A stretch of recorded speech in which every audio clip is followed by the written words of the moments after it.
I've been in cheaper lawnmowers. I mean, this is what you should do in the countryside. Welcome to the Wrigley Farm.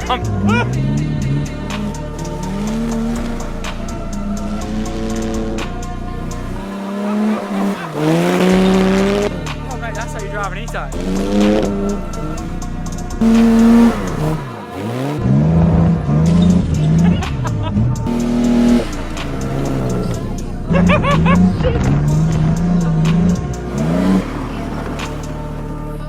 Just to sum up, between doing the limo build, Chris over here said, "Oh, I'll take you out an E-Type." I said, "Okay, nice little, the weather's nice, we're in the countryside. Nice little Thursday afternoon drive." I didn't expect 360s, donuts, J-turns, drifting, bit of jumping, and an E-Type.